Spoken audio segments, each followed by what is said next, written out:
Welcome to Inside Politics with Kevin Klein, beyond the headlines, beyond the spin. Straight facts, sharp analysis, and common sense conversation you won't hear anywhere else. Let's get started. Hi, I'm Kevin Klein. Welcome to another edition of Inside Politics. I'm joined today by Kent Dueck of the Intercity Youth Alive.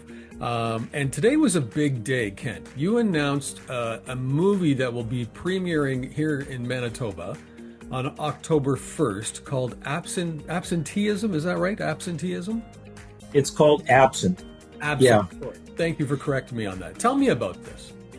Yeah, well, Absent is really sort of the culmination of 9 years of work and worry.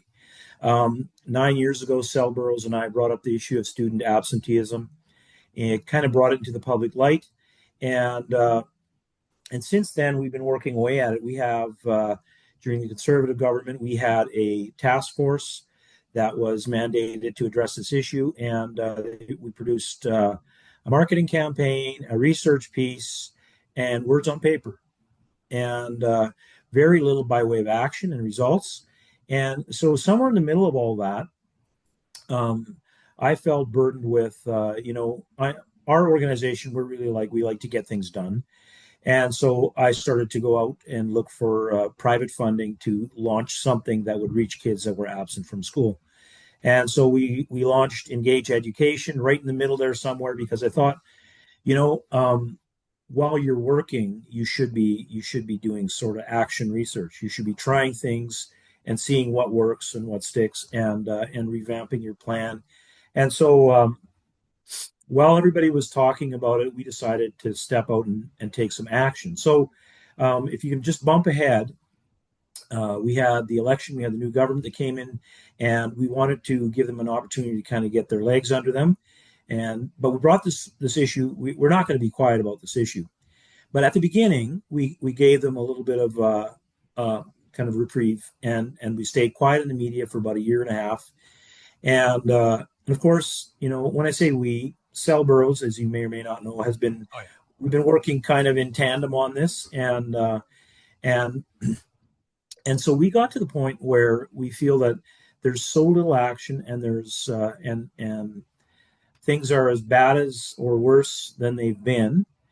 And so we said, so Kevin, one of the challenges has been that that Winnipeg won, and the province tends to obfuscate and try to put something else that's shiny out in front.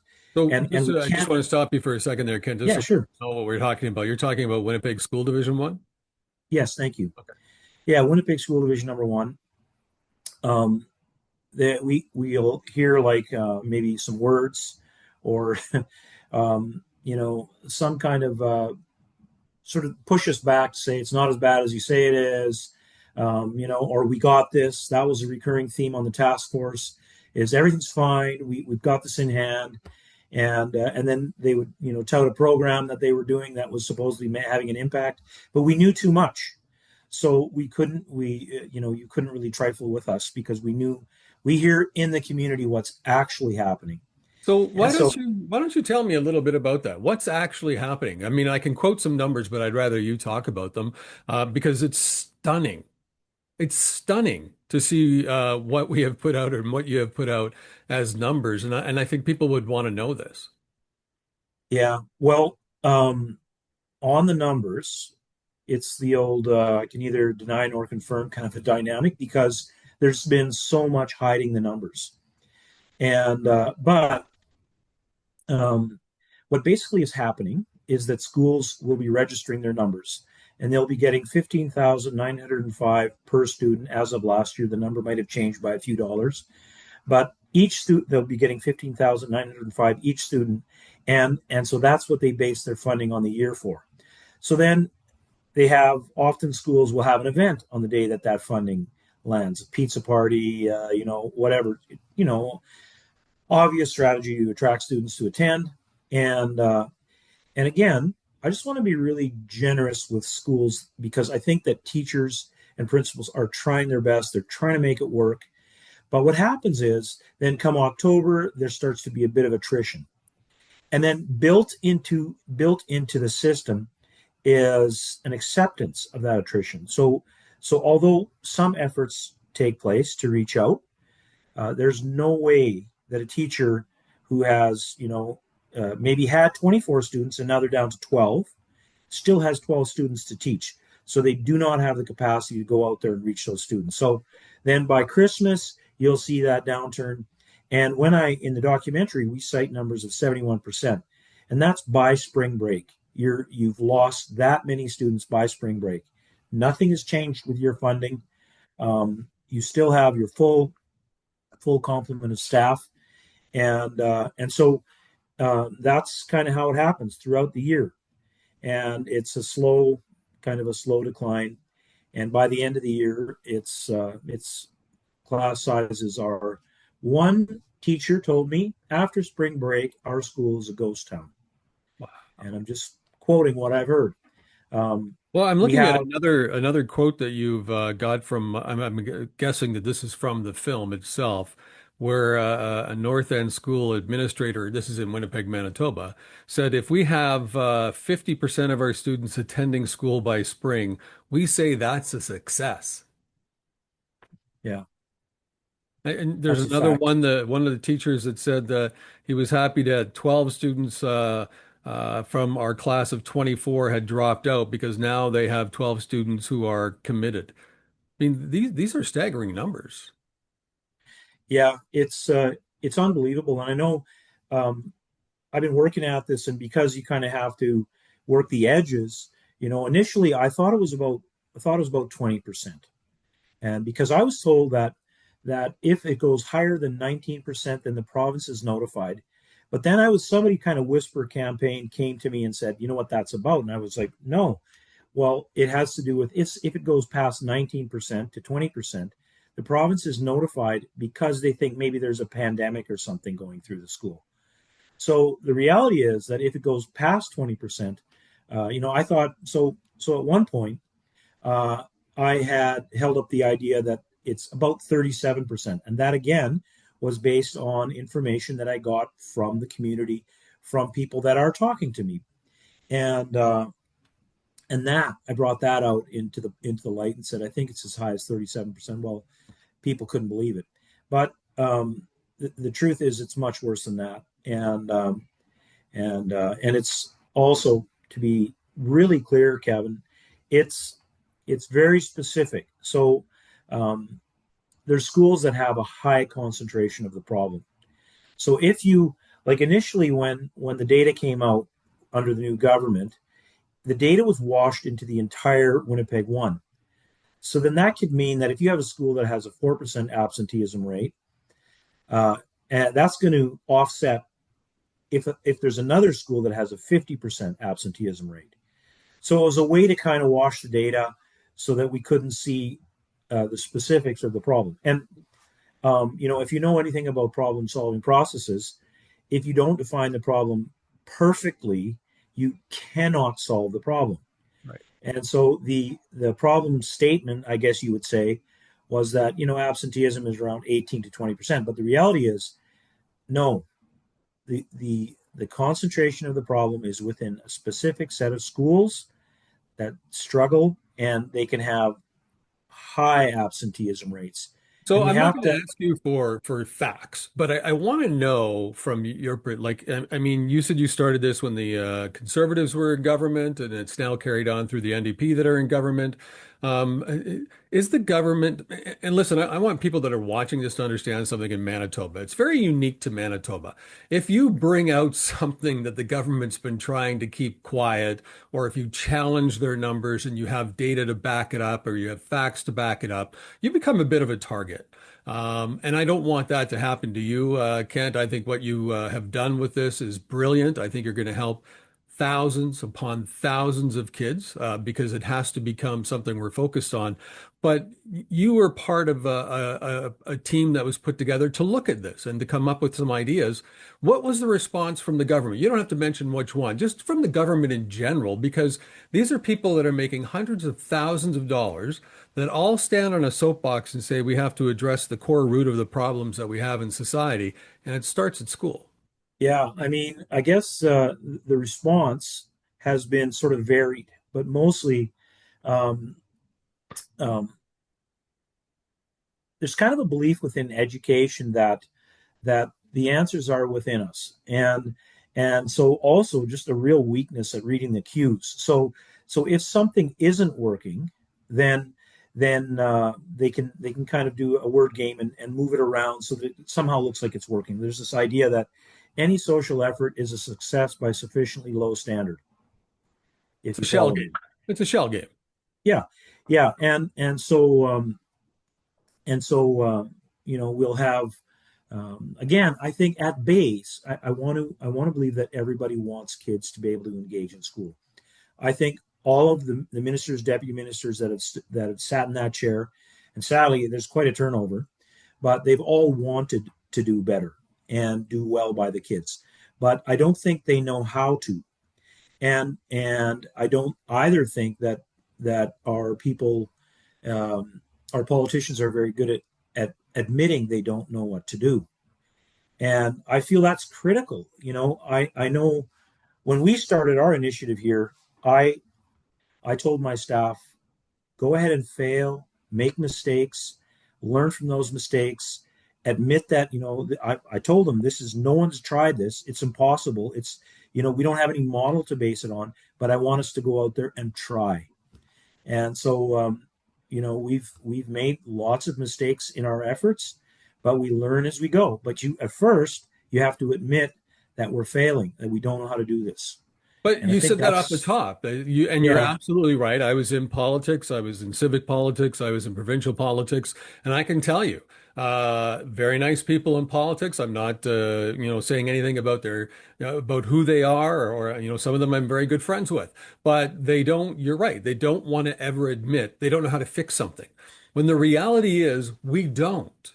We really don't. I mean, everyone has a skill and has something that they're good at, but you're not good at everything. And if you're, you come from a job where you're a youth counselor at one of the t detention facilities, that doesn't make you an expert on building and planning and development, or on budgeting, for goodness sakes. It makes you an expert on how to deal with youth in that particular situation, and that's respectful.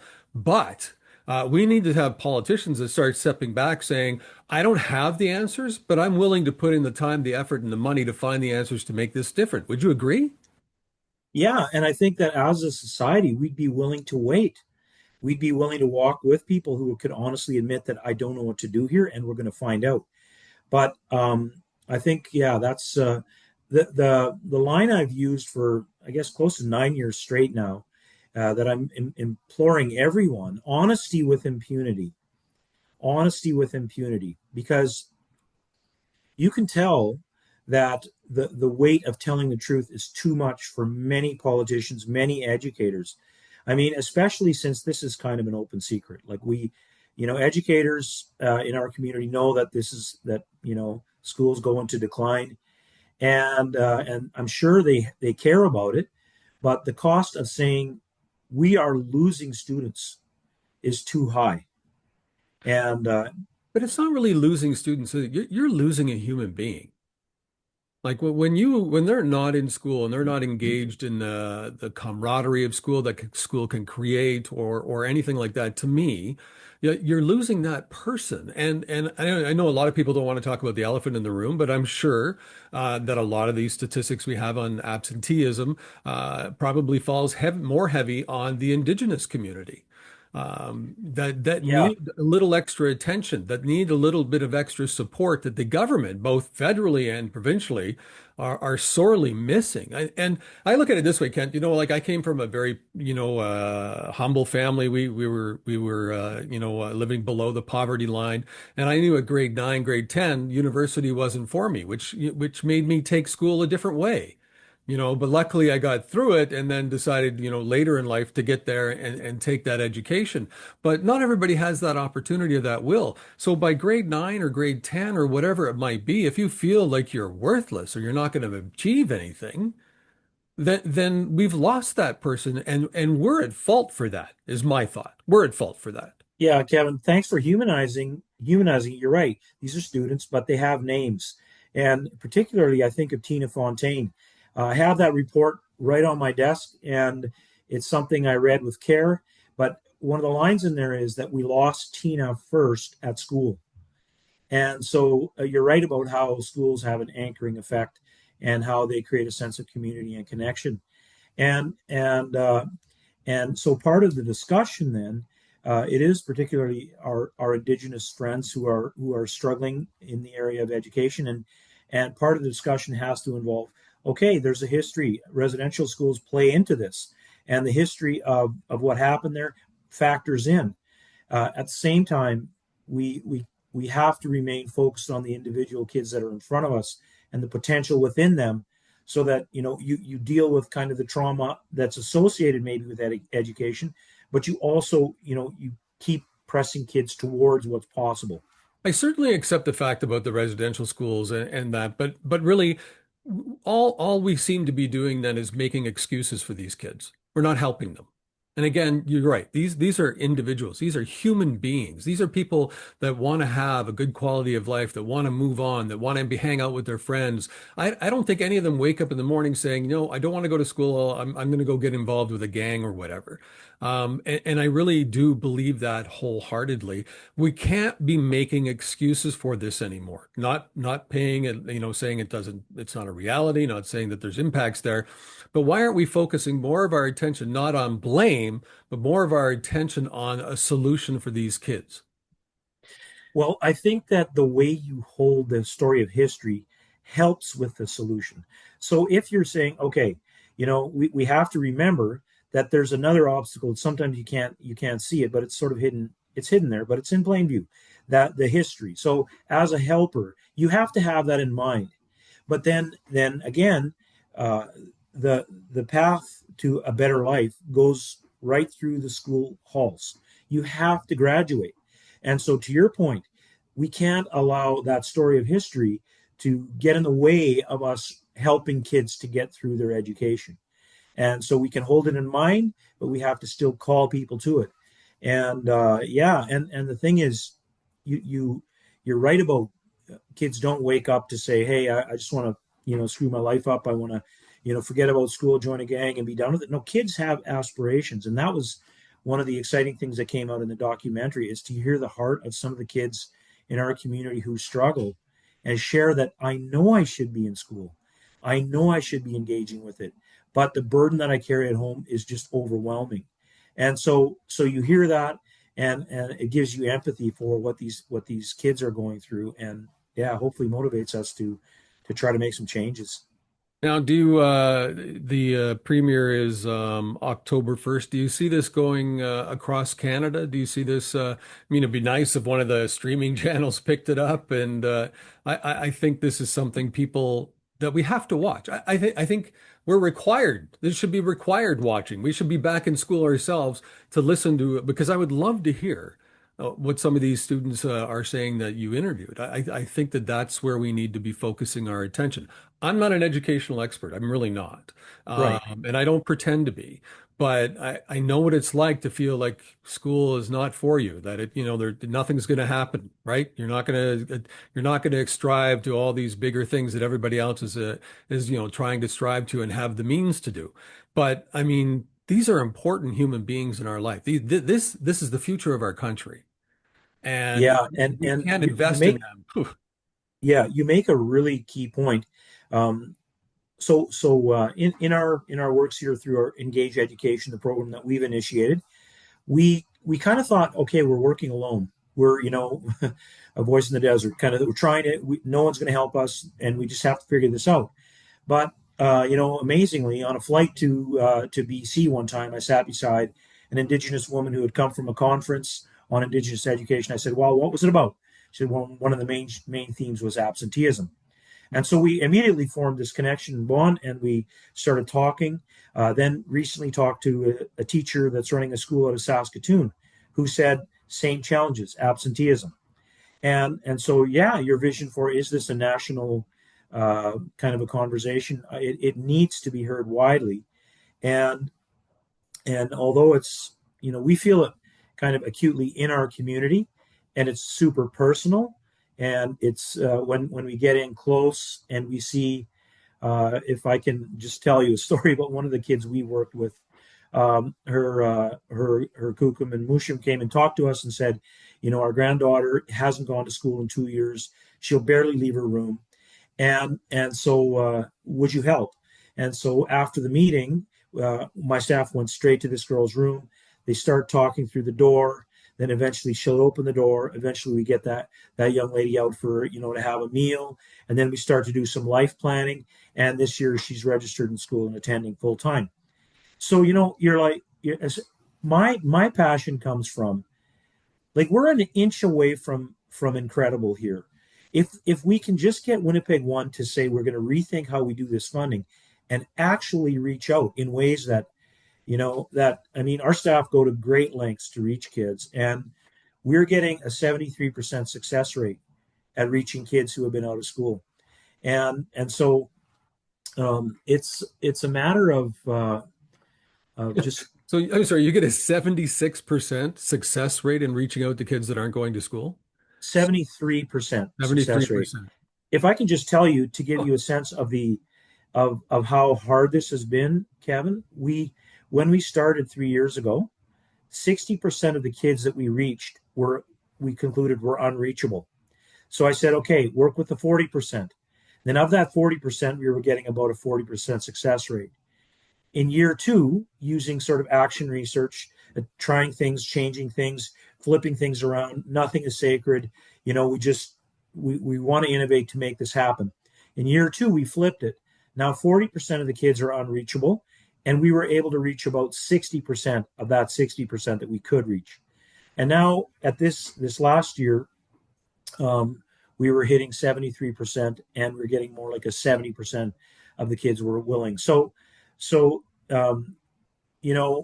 one of the things the documentary does is it looks at uh, a case study in one school where you have 250 kids missing. That's 3.9 million. That's 65 staff you could hire at a pretty reasonable salary to do outreach. Obviously, we're not proposing that's the case. That's what we should do.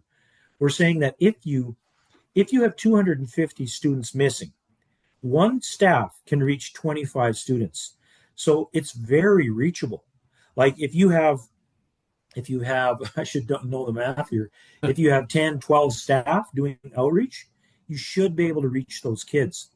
So why And why wouldn't you think the government would invest in that? I mean, we spend hundreds of thousands of dollars on administrative salaries. We have all these different school boards. I think there's some superintendents in schools that make over $200,000, and then you've got school trustees. So you have several of them that are making money for being a school trustee and really not engaged in this process, obviously, or the issue would right. be addressed. I mean, I think it's all about, I mean, this is just my humble opinion, is that we need to advocate to say, look, you need to reallocate some of these financial resources that you're throwing at schools to bring kids to school, to do these outreach people. I think I see that as an investment because I see that as a return that we will see down the road, right? Because you'll have less of these kids turning to crime. You'll have them much more engaged in society and feeling good about themselves, which that just passes on and passes on and passes on to the next generation.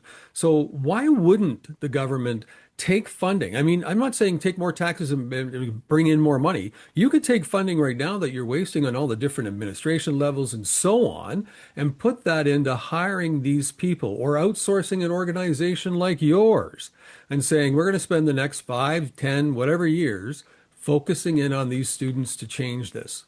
Why don't you think they will do that? Well, um, one of the challenges has been throughout the years that I've been on the task force and with the new government as well, is you get kind of a patronizing answer to that question. That's not how the funding model works. Sorry, that's not how the funding model works. And so it's the model, you know, it's the tail wagging the dog. Yeah. So it's very I easy know you just to have to be careful. I don't. That's ridiculous. I It don't is have to be a ridiculous. character. They want to come after me. They tried when I was in politics. This is the problem with politics. They're so afraid of change. They're so afraid of having somebody else come in and tell them how to do it or prove them wrong that nobody is getting any further ahead except for those that are in government and the elected officials. So I'll say, I'm not saying that's what you want to say, but I'll say it is that this is ridiculous. To me, you would think that any politician that was really in it for the right reasons would want to save as many children as possible because I Mhm. would. I would take salary from all, like I would find ways to reallocate funds to hire people to have the, and we started the show and I don't want to go on too much, but me telling you a story, my mom used to tell me how her and her brother would skip school. And then after a couple of days, a truant officer would show up and then they would be persuaded the way they persuaded them back in that day to Yeah. make sure that they went to school. And again, a very humble family, below the poverty line and working class. And they went back to school. She learned the hard way. Hmm. And I'm not suggesting that we do that. But what I'm suggesting is back then, at least people cared. I feel like we're not showing we care about these kids. Yeah. I guess in my mind, like I talked early on about defining the problem clearly. And in my mind, and what the documentary shows as well, is that there's like a 5-year plan that we could work ourselves out of the problem that we're in right now. I really believe we could do it. And basically, you have to acknowledge if there's a school that's particularly struggling with absenteeism, you just have to designate that school as a school that needs additional support. And if you rework your funding so that you actually allow for outreach funding, and you might have to reduce the number of teachers that you have. It's just a sad fact, but I don't want schools to lose their funding. So I think there's actually lots of funding. Like when you look at the one example that I gave of 250 missing students at 3.9, well, if you took a portion of that funding and used it for outreach, you can actually solve this problem. So I know that the biggest challenge, like when I've been talking to politicians about this, is funding is tight, but I'm like, there's lots of money. There's lots of money, but you just have to think differently about it. And until we ring a bell and call this an emergency, we'll continue to dabble on the edges and play around with this problem. And I hear your heart. And in the end, as you've said over and over, it's kids, it's somebody's future, and so it's time that we break the model Well, how do we that we expect kids to take care of us as we age if we won't take care of them now? yeah. No, it's really an investment in the future, and it's very short-sighted to say, we're just continue along this path. It's not working, but we're just going to continue along this path, and so we need some drastic changes. Well, look, I applaud your work. I know Sal Burrows. For those watching, he's just a community advocate in Winnipeg. He's not a paid salary position. He's not an executive director of anything. He's Sal Burrows. He cares about people. He cares about the community, and he's trying to get things done. Much like yourself, Kent, you're doing a wonderful job there, and I look forward to seeing this film. Where and when can people, at least in Winnipeg, see it? Well, tickets are available as of today. If they go to icya.ca, there's a little link to click, and you can see the trailer for the documentary, and you can get your tickets. And I will tell you, they're selling out, and we have 500 seats, and so I'd encourage your listeners to get right on it and join us on October 1st. What's going to happen is there's going to be a showing of the documentary, and then I'm inviting people to a panel so that the media can ask questions and that the audience and that there's going to be somebody on the panel who's struggled with attendance, and she's going to be able to speak to some of the questions that maybe the wider audience has. And so it's going to be the kickoff to hopefully a very, very big changes in education here. That's great. Are you planning to put it on YouTube or anything afterwards? Well, there's been a lot of interest to put this thing into film festivals, and there's quite a bit of the people that have reviewed it are really interested. We're hoping maybe we can get it on a streaming platform that goes national, and so we're trying to figure that all out. it's kind of build a plane as we fly it.